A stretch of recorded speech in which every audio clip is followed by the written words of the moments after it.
Assalomu alaykum, hurmatli televizor ko'ruvchilar, yaxshimisizlar? Dunyo Uyg'ur qurultiyi tor televiziyasi Uyg'ur ovozi suhbat programmasiga xush keldinglar. Men Hidoyat Musajon. Mushu vaqtinglar xayrli bo'lsin. Hurmatli televizor ko'ruvchilar, Xitoy hokimiyatining Yevropa ittifoqi, Amerika, Kanada va Angliyaning Uyg'ur qirg'inchiligi bilan shug'ullangan Xitoy amaldorlari va organlarini jazolash haqida 22 mart olgan o'rtaq qarordan o'ch olish maqsadida 27 mart kuni Amerika Xalqaro diniy erkinlik komitetining raisi Gil Manchin va muavin raisi Tony Perkinslarga qarata jazo tadbir yurgizganligini e'lon qilishi Amerikadagi har qaysi sohalarning va boshqa g'arb demokratik ellarining kuchli g'azabini qo'zg'agan edi. Undaqda Xitoy hokimiyati Amerika amaldorlariga jazo tadbirlarini yo'lga qo'yishda nima uchun Amerika Xalqaro diniy erkinlik komitetining mas'ullarini asosli hujum nishoni qilib tanladi? Uyg'urlar masalasida Amerika bilan boshqa g'arb ellari o'rtasida shakllanishga boshlagan ittifoqning bundan keyingi taraqqiyot yuzlanishi qanday bo'ladi? Bu haqda sizlarni tafsiliy ma'lumotga ega qilish uchun bugungi suhbat programmamizga Amerika Xalqaro diniy erkinlik komitetining komissari advokat Nuri Turkal apandimni alayda taklif qildik. Hurmatli Nuri Turkal apandim, programmamizga xush keldingiz. Sizga ko'p rahmat. Sizga rahmat. Hurmatli Nuri Turkal apandim, oldi bilan sizning Amerikadagi eng chong aql omborlaridan bo'lgan Xossin instituti va Amerika tashqi munosabatlar komissiyasiga mangulik mutaxassis sifatida tayinlanganligingizni muboraklayman, muborak bo'lsin. Rahmat. Hurmatli Nuri Turkal apandim, Xitoyning Amerika amaldorlariga qarata jazo tadbirlari yurgizishda Amerika Xalqaro diniy erkinlik komitetining mas'ullarini hujum nishoni qilib tanlashiga sababchi bo'lgan asosli omillar nima? Bu haqda o'zingizning qarashlarini so'zlab o'tgan bo'lsangiz. Aldı bilan bu programni o'rlashtirganingiz uchun ko'p rahmat. Bu Amerika Xalqaro diniy erkinlik komiteti qurilgandan tortib bugunga qadar 98-yili Amerika Kongressidan o'tkazilgan Xalqaro diniy erkinlik qonuni asosida qurilgan bir organ. Bu organ qurilgandan tortib bugunga qadar Xitoy hokimiyatini izchil har yildagi dokladlarda tanqid qilib kelayotgan shunday bir organ. Lekin o'tgan yil men 5-oyda Speaker Pelosi, bu Amerika Alam Palata reisi Nancy Pelosi xonim tarafidan xizmat tayinlangandan keyin bu commissionninki USERF deymiz inglizcha, USERFninki xizmat nishonida markazlashish va kengayish mushtaq bir tusini shakllantirdik. Bo'lib Xitoy masalasidan bu commissionda Xitoy ishlariga men mas'ul, Xitoydagi shu diniy erkinlik, inson huquqlari masalalariga men mas'ul.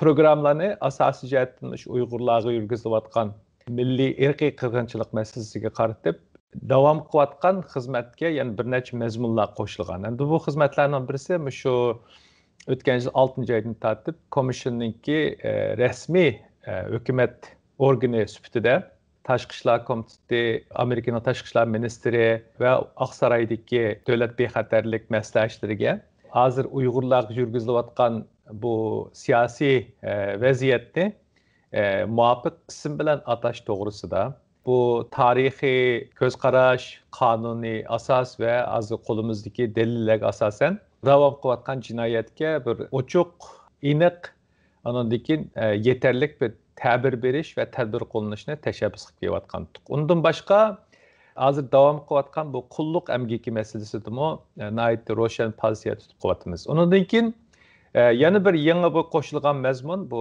texnologiya masalasi.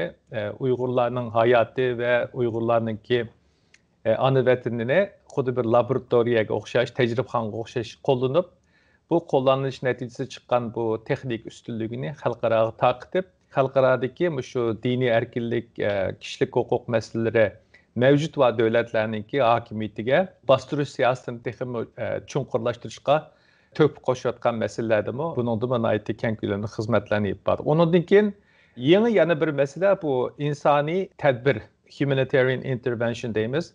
Bo'lib shu Uyg'ur musofirlarining ahvoli. Hozir balkim sizning xabaringiz va Amerika yangi prezident saniga chiqqandan keyin musofirlarni yerlashtirish, Amerikaga akilish masalasida nihoyatda o'ylanish va siyosiy tadbirlarni o'tirg'i chiqish to'g'risida muloyiza va tegishli harakatlar bo'lyapti. Buning ichiga Uyg'urlarni kirgizdik. Shunday bo'lgan chog'da bu Xalqaro diniy erkinlik komiteti degan ismni olgan chog'da hatto Uyg'urlarmi qandaqdir bir din taqtirgan tashkilotdek o'ylab qolgan bo'lishi mumkin. Biz tashqi siyosat organi. Bu tashqi siyosat organida davlatning ichidagi siyosatga aralashsak bo'lmaydi. Amerika'nın şu 98. çıkargan şu kanununda qandaq adam komissar oldu, qandaq adam komissarının qıldığı işi nima degan narsamiz qonun yozig'liq, salohiyatidan tortib qıldığı işi qadar. Endi biz 9 komissionerlar qonunda belgilangan huquq doiramizning ichida xalqaro qonunni asos qilgan prinsiplar bilan xalqaro jamoatchiligiga bu insoniyatda tabiiy bo'lgan dinga ishonish va ishonmaslik huquqini targ'ib qilamiz va shuni qo'g'daydigan xizmatlar bilan shug'ullanamiz. Shunga ism xalqaro diniy erkinlik bo'lgan bilan bizning qiladigan ishimiz public diplomacy, ommaviy diplomatiya, ondan keyin tashqi siyosat. Endi bu qonun bo'yicha shu 9 komissar xizmatga tayinlanadi. Hozirgi 9'imizningki 5'i Cumhuriyet Partiyasininki rahbarlari, prezidentdan tortib shu Amerika Kongressdagi yuqori amaldorlar tarafidan tayinlandi. Qolgan 4'i demokrat. Chunki o'tgangi davrda Cumhuriyetchilar ustunki o'rinda turgani uchun ko'p sonliq jihatdan prezident Republican Cumhuriyetchi bo'lgani uchun ular 5, demokratlarning tayinlangani 4 bo'ldi. Men shu Demokratik partiyaning tayinlangan 4 komissarninki biri. Endi bu 9 komissarninki qildigan ishi shu hozir yuqorida ustiga qo'ygan sizga ta'kidlagandek, tanishtirgandek shu masalalarni bölüp rayon ve devlet boyunca şu devletdeki dini erkinlik insan hakları meselesini küzdüp onundaki yılda her yıl 5. ayının 1. günü dokulat ilan kılıp o aralıkta dokulat ilan kılgıç aralıkta hearingland orlaştırmaz guvalık bir şekillerini.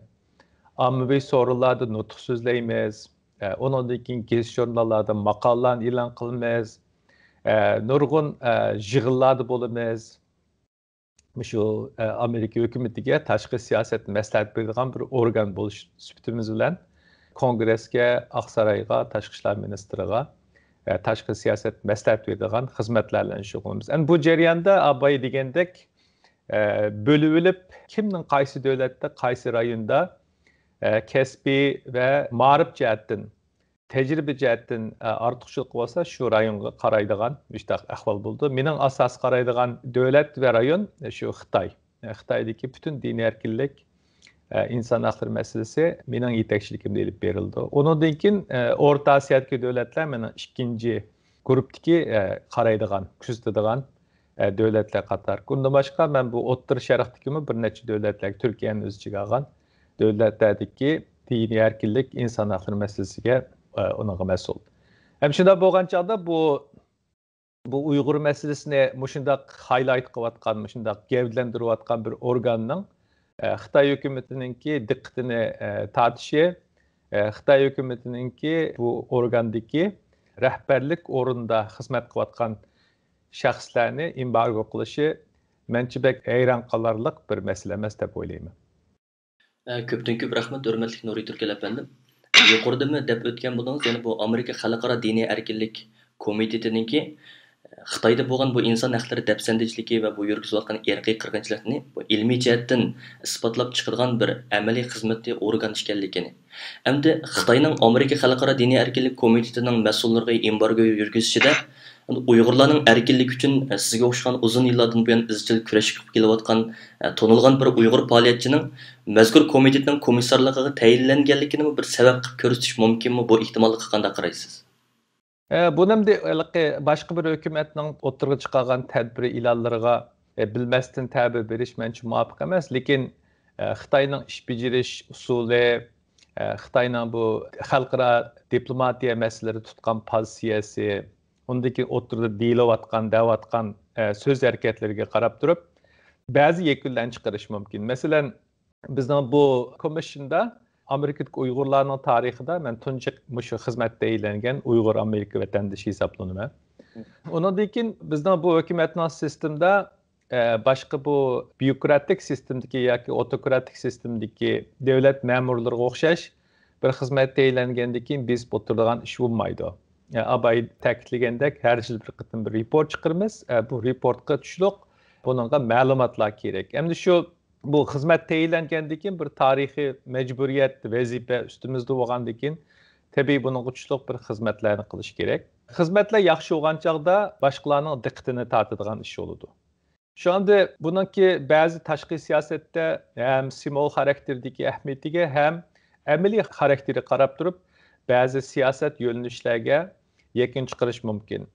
Mesela simbolik cihetten qaraydigan bolsak, Amerikalik Uyghur xizmat qilayotgan bir komissiyaga bundaq bir tadbirni qo'llanishi menimcha bir mundaqla o'tirg'i chiqib qolgan ish deb o'ylamayman. Chunki u xizmat abay degandek o'tganki 1 yil mobaynida nurg'un o'tirda jamoatchilik ko'rib turibdi. Biz 4-5 qitim Uyg'urlar munosabatlik valiq yig'inni o'rlashtirdik. Undan boshqa hamma narsani o'tirda ko'rilmaydi. Nurg'un xizmatlar bor. Shu xizmatning natijasi bo'lishi mumkin deb ko'ryotdi bizning xizmatdoshlar.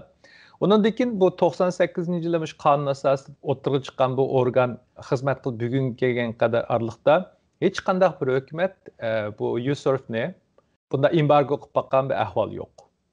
Lekin endi hozirgi mana tashqi siyosatdagi jiddiy vaziyatda Xitoylar biz tanqid qiladigan, biz kuzatadigan va tizimlikka olgan o'ziga o'xshash davlatlarga biz Amerikadagi mushundaq bir cho'ng organga, mushundaq nopusliq shaxslarga mushundaq jazo bera olamiz deyish orqali bu dunyodagi davom qilayotgan bo'lish, dunyoni bo'lish, dunyoda o'ziga ittifoqdoshlar to'plash harakatiga ul silayotgan bo'lishi mumkin deb ko'rish mumkin.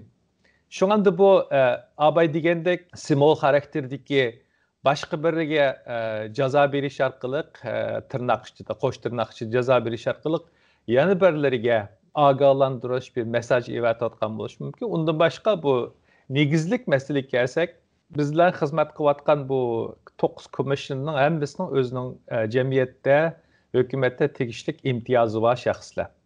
Endi bularga bunda qattiq zarba berish orqali ko'rinishda simbol xarakterlik. Biz tanqid qiladigan bir muncha 20-30 davlatdagi o'zininki himoyachilarga bishorat berayotgan bo'lish ehtimoli nihoyat cho'ng. Chunki siz qaraydigan bo'lsangiz, bu Gail Manchin bizningki bu komissiyadagi rahbarlik xizmatini yilda bir mundaq almış turib o'taymiz. O'tgan yilning 5-oyda bu raislik tayinlangan. Bu Gail Manchin o'tgan payshanba kuni hozirgi bu yangi prezident Joe Biden tarafidan yangi bir xizmatga tayinlangan bir siyosiy rahbar hisoblandi. Undan boshqa burunqi West Virginia degan shtatninki valisining ayoli, ham hozir yo'ldoshi burunqi valilikdan Amerikada nihoyat nopuzliq bir senator. Amerikaniki Moliya Scott komitetiniki kengash palata boshlig'i Joe Manchinning ayoli. Joe Manchin hisobda Amerikadagi 100 senatorning ichida eng nopuzliq senator hisoblanadi. Undan keyin Tony Perkins qaraydigan bo'lsak, bu Amerikadagi konservativ xristianlarniki rahbari hisoblanadigan bir shaxs. Evangelist deymiz. Bu evangelist degan shu konservativ xristianlar hisoblanadi. Bularninki bu rahbari hisoblanadigan bir shaxs. Endi bularga shundaq bir tadbir qo'llanish orqali sizning xabaringiz bormi shu Uyg'ur jazo kampi, Uyg'ur qirg'inchiligi to'g'risida Xitoy dunyo jamoatchiligini ikkiga bo'ldi. Xatlarni yozdi. Undan keyin o'zlarining vakillarini olib shu yasalma kamplarni ko'rsatdi. Undan keyin muxbirlarni ashunki himoya qilgan muxbirlarni chiqib so'ziltdi. Shu bo'lish siyosatiga shunday xizmat qildirayotgan ehtimoli nihoyat cho'ng. Masalan, biz tanqid qiladigan, biz kuzatadigan davlatlar qaraydigan bo'lsak, qanday davlatlarni ichiga oldi desangiz, Kubaga o'xshash, Venezuelaga o'xshash, Ironga o'xshash, Shimoliy Koreyaga o'xshash, undan keyin Turkmanistonga o'xshash, shunday davlatlar bularninki do'sti va bizning kuzatadigan davlatlarning ichidagi tizimlikdagi davlatlar. Endi shunday davlatlarni, shunday hokimiyatlarni nishonliq tanqid qilayotgan ve tedbirlerini, tekliflerini beriyotgan bir organga atalmış embargonu qo'yish orqali bu o'zining ittifoqdoshlariga bir bexatarlik his tuyg'usini beriyotgan bir ma'no bo'lishi mumkin. Buni ham ko'rilish pek tez emas. Yang Jiechi'ninki Tony Blinkenga Alaska'da degan so'zning ichida sen bizga kuchlik pozitsiya bilan, maydon bilan kelib gap qilyapman deydigan salohiyatің yo'q, sen bunday gapni 20-30 yilni oldin deyamaydi. Sen dünyada sen undaq özünün arkada bir muncha davlatlar bor deb kutmagan demakchi. Bu so'zimni anglagan ko'ruvchilar balki hayron bo'lishi mumkin. Xitoyning dunyoda bir nimasi yo'q. Ally degan bir so'z bor, allies yo'q. Xitoyninki o'zining ta'sir ostiga olgan bir muncha davlatlari bor. Masalan, Amerikaniki ittifoqdoshlar inglizcha ally deymiz. Masalan, Angliya, Germaniya, Yaponiya, Avstraliya degandek. Bundaq bir do'st yo'q. jangi birga chiqargan do'st yo'q. Bu faqat Xitoy hokimiyati shunday siyosiy, iqtisodiy, diplomatik yo'llar bilan qo'l ilkiga olgan, kontrol qilgan bir muncha davlatlar bor. Bu davlatlarning soni o'tgan yil e'lon qilingan Kempga qarshi va Kempni himoya qilgan, jazo lagerlarini himoya qilgan xatdagi tizimlikdan ko'rilishi mumkin. Shu tizimlikdagi nurg'un davlatlar biz tanqid qiladigan tizimlikka olgan davlatlar hisoblanadi. Anadaki onundan başqa yana birisi üçüncü jihatdan da bularni nimishqundaq bir nimada tutdi deydigan bo'lsak, Amerika nihoyatda konservativ bir davlat. Bu konservativ davlatning ichidagi millatlar, hozir shu Yahudilar, Xristianlar Uyg'ur masalasini o'zining diniy burchi deb ko'rdigan, Uyg'ur masalasiga tutayotgan pozitsiyasini o'zining bir diniy burchi deb qaraydigan shunday bir vaziyat o'tirib chiqadi. Ko'ryapsiz bu hafta Amerika'daki Yahudilar program o'rlashtirish maxsus Passover bayramining munosabati bilan o'z vaqtida o'zining qulluqdan qochgan, qutulgan vaqtini xotirlaydigan bir vaqtda Uyg'urlarning bu yilgi qulluq vaziyatidan kelar yil qutulishiga duo qilib, nurg'un faoliyatlarni o'rlashtirdi. Balkim tungun ko'rgan bo'lishingiz mumkin.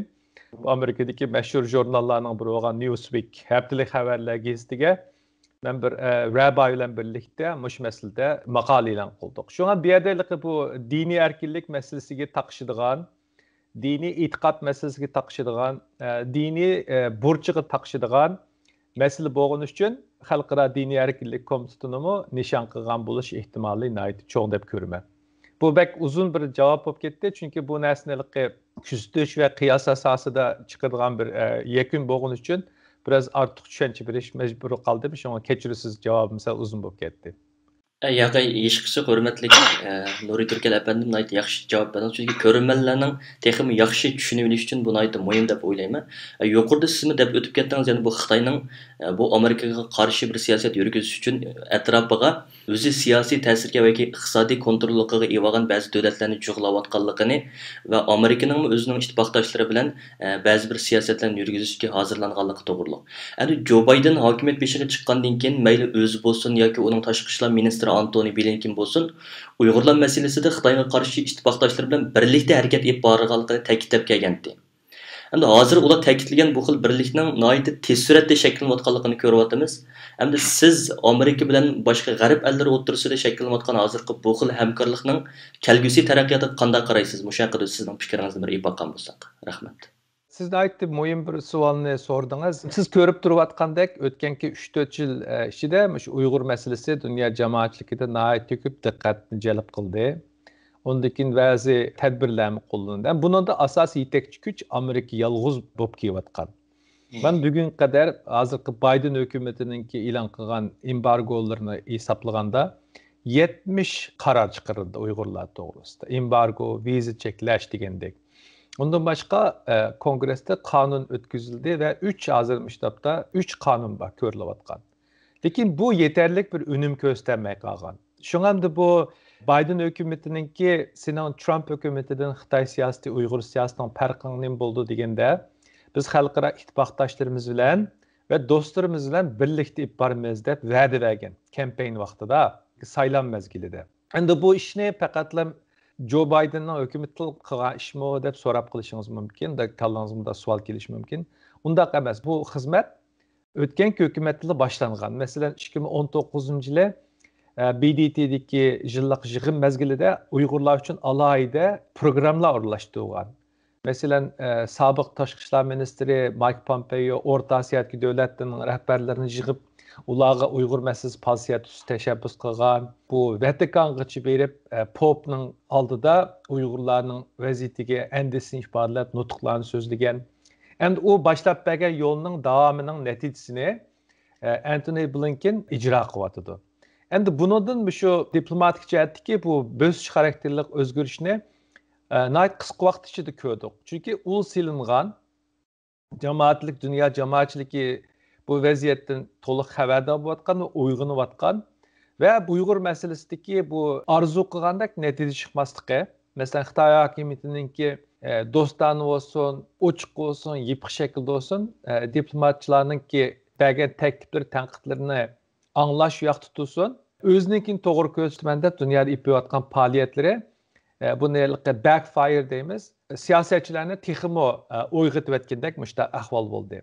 Hem jig'ib aytgan chog'da Uyg'urchada bor yolg'iz otning ching chiqmaydi degan so'z bor. Shunga o'xshash Trump hukumatiningki yurgizgan siyosatlari ma'lum ichki va tashqi jihatdagi ochiq bo'lmagan pozitsiya va siyosatning ta'siridan xalqaro jamoatchiligininki yetarlik himoyasiga, qo'llashiga, birlikda ish bejirishiga erishilmagan. Hem de hozirgi bu Tony Blinkenning yetakchiligidagi tashqi ishlar ministri uzun yıldan beri şu tashqi ishlar ishini qilgan bir shaxs bo'lish sifati bilan dunyo jamoatchiligini yeniga tortib tadbir ko'rsatishga nihoyatda yaxshi bir unumlik bir muhitni hozirlab beryapti. Masalan, hozir Kanada, Angliya, Avstraliya, Yapon, Yevropa Birligi, Gollandiya Tony Blinken bilan o'xshash maydonda, o'xshash mavqeda so'zlayapti. Qolganlar bor, ularga ichki suhbatlarda pozitsiya tutib qo'llayotgan bilan teshik chiqib texi pozitsiya tutmaydi. Mesela Yevropa Birligining tashqi siyosatida bir davlat qarshi chiqsa bir tashqi siyosat ijro bo'lmaydi. Yevropa Birligi davlatlardan tashkil topgan ittifoqdosh bir gavda. Bu gavdaningki o'zining ayrim tashqi siyosat prinsiplari va programmalari var. Şundan şu Yevropa Birligining bu safga qo'shilganligidan men bütün Yevropa ellerininki Tony Blinkenning yine kelganligini ko'ryapman. Buningki davom qilganligini, texnik chuqurlashganligini qiyos qilish ancha tez emas. Rahmat, hurmatlik Nuriy Turkal efendim. Endi Biden hukumati hokimiyat beshiga chiqqandan keyin xalqimizda bu hukumatning Xitoy siyosatiga qarata bir xil tashvishlanish bo'ldi. Ama yaqinqi mezgillardan buyon bo'pmi bu Alaskadagi Antony Blinken bilan bu Yang uchrashishdan keyin Amerika Xitoy diplomatik munosabatlari nihoyatda jiddiylashib ketdi. Yuqorida siz sharhlab o'tdingiz. Amerikaning atrofiga o'zining mayli Yevropa Birligi bo'lsin, mayli Avstraliya, Kanada deganga o'xshash davlatlarni ittifoqdoshlarini atrofiga yig'ib Xitoyga bo'lgan siyosatni birlikda yurgizishga tirishayotganligini siz yuqorida sharhlab o'tdingiz. Endi Amerikaning Xitoyga bo'lgan bu pozitsiyasi yoki bu siyosati tuyuqsiz kelib chiqqan bir vaziyatmi yoki buning bir jarayoni bormi? Mushu haqida sizning bir fikringizni aytgan bo'lsak, rahmat. Siz Amerika bilan Xitoy arasındagi tashqi siyosat vaziyatiga qaraydigan bo'lsangiz, Xitoy bilan bo'lgan munosabatida nihoyatda bir toksik zararlanish ahvoli yillardan beri davom qilayotgan bo'lsa-mu, bilinmagan va so'zlish xohlanmagan bir tema edi. Hem çünkü undaq bo'lishida hamda bu Xitoylarningki influence campaign deymiz, bu ta'sirdan kengaytirish harakati nihoyatda unumlik, keng ko'lamlik elib berilgani uchun matbuot deymiz, tashqi siyosat institutlari, ondan keyin akademiya, ondan keyin siyosiy rahbarlar hammasi asosiyatdan gap qilish durust olmaydigan, gap qilishdan qo'rqmasimi, gap qilish durust olmaydigan, uning iqtisodiy va akademik bo'lsa safar qilish, o'qish bo'lishlariga ta'sir ko'rsatgan bir muhit shakllanib qolgani uchun sukut turadigan bir muhit shakllanib qolgan.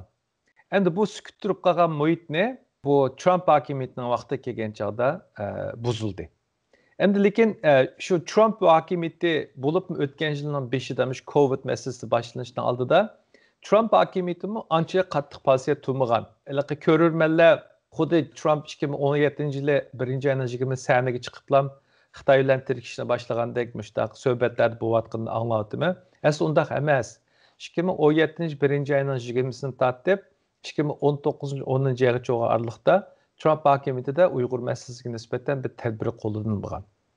Bu tadbir qo'llanmaslikning sababi bu tijoriy dunyo hozir ko'ryapsiz gez jurnallarda Amerikani Xitoyga qattiq pozitsiya tutmaslikqa tavsiya qilish yo'qdirsin, bisim qilib shundaq xizmat ilqi lobbichilik qilayotgan mushtaq ahvol mavjuddi.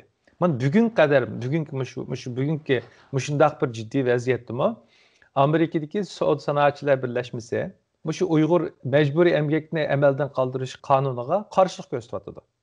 Bir yerdeki kino sahisi, film industry deyimiz, bu tenhareketçiler, hazır sükütürvatkanın sebep. Şu bir yerde nahati iğir, Xitaylarga til tekizmeslik, Xitaylarga qattiq pozitsiya tutmaslik bir muhiti tabiiy şekillenib qolgan uchun. Bu President Trump bunu dastlabda shuni davomini qilgan. Masalan, Xi Jinpingni maqtagan, do'stim dedi.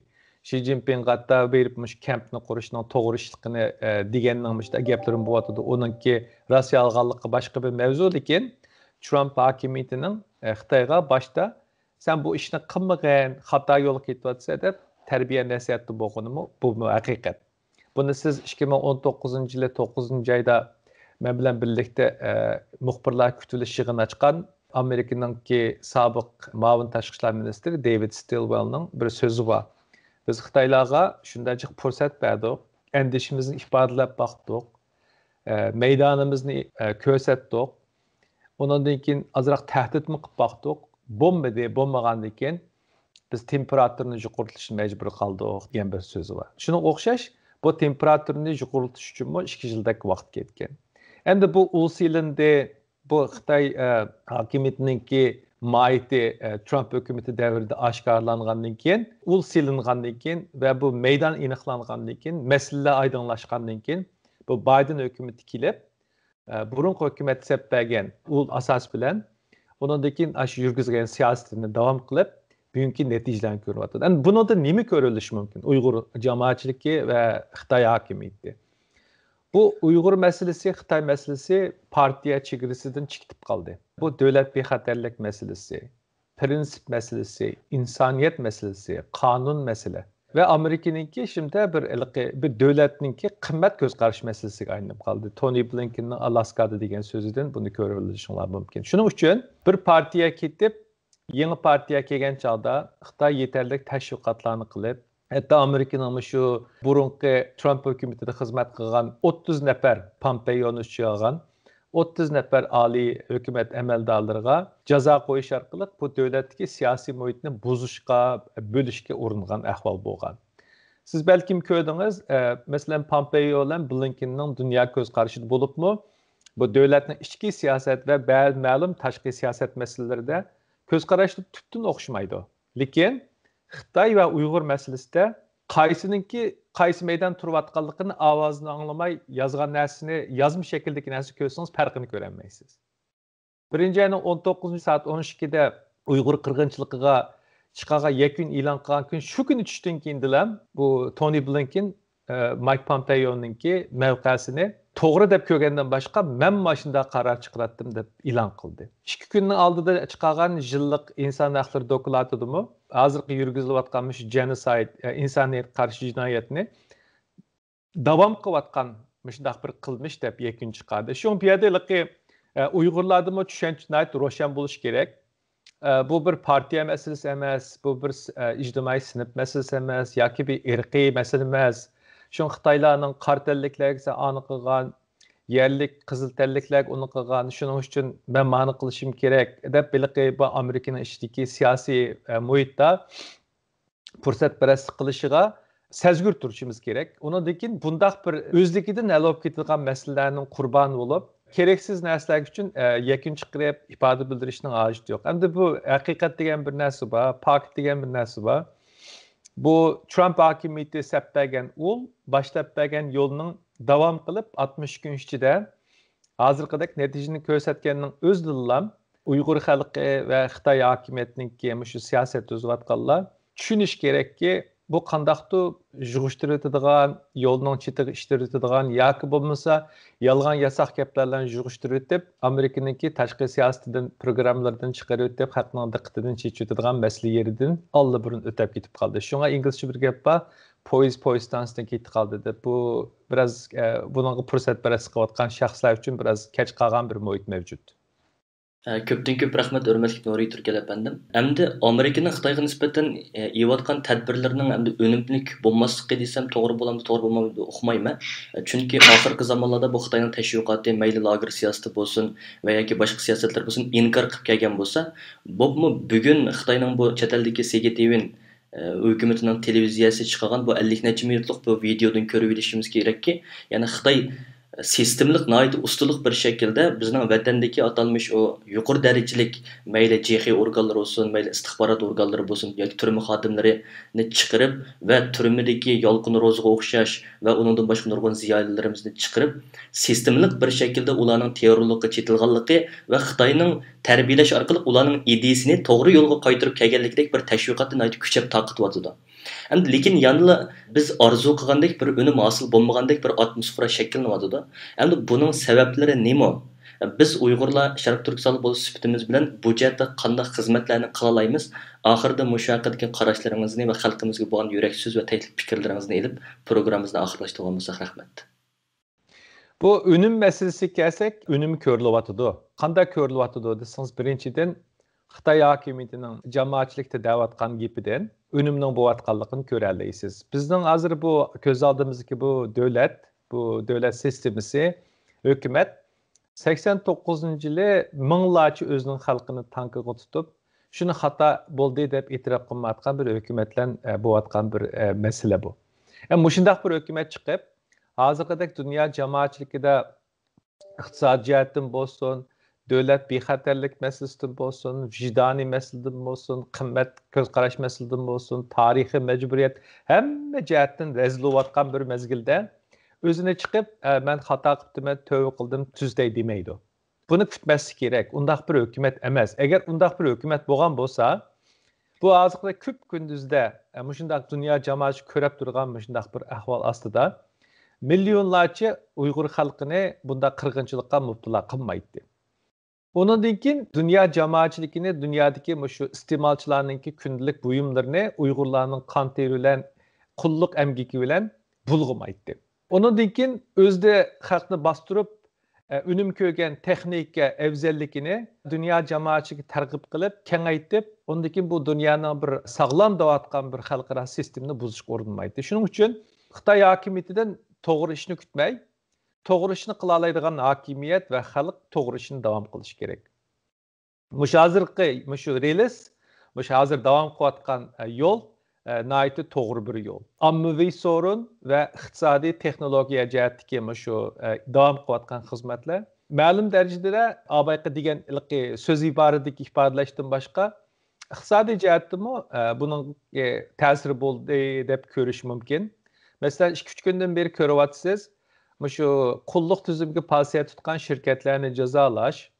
Ondan keyin men Şinjan paxtasını söymen deb, paxtını söydürüp naqshi tutayotqizayotgan, haqlarni chiqib tashviq qilayotgan ahvolning o'zidan shu paxta mahsulotini cheklashninki Xitoyning iqtisodiga daz ketkazayotgan, ta'sir ko'rsatganligini ko'rish mumkin.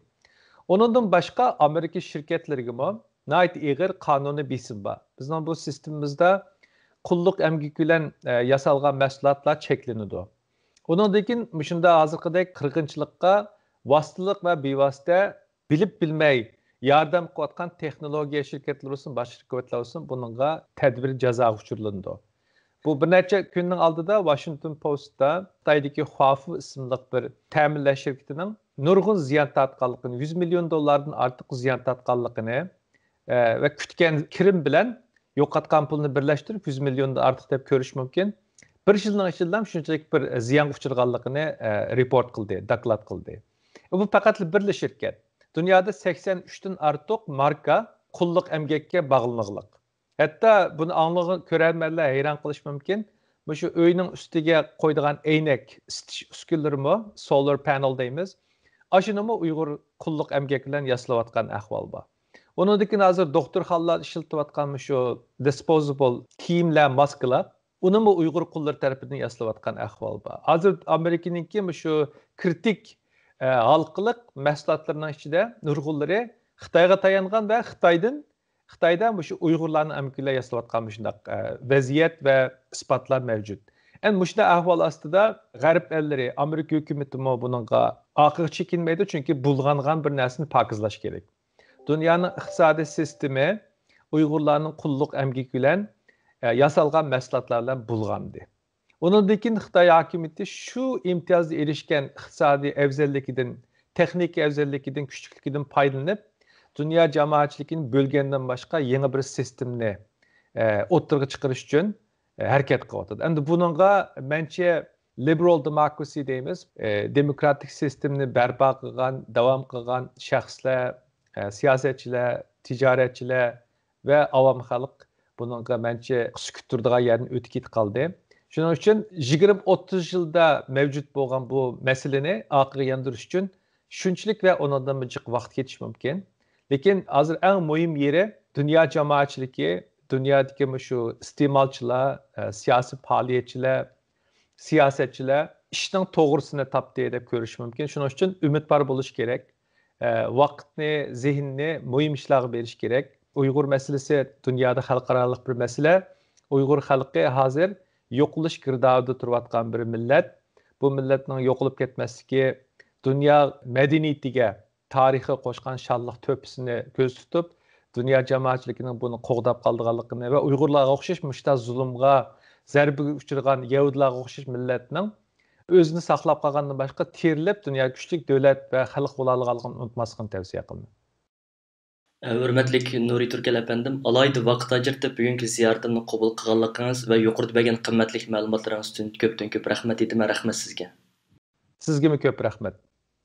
Hurmatli televizor ko'ruvchilar, yuqorida Dunyo Uyg'ur qurultiyi tor televiziyasi Uyg'ur ovozi suhbat programmasini diqqatingizga sunduq. Keyingi qitimliq programmamizda ko'rishgacha omon bo'lgaysizlar. Xayr xo'sh.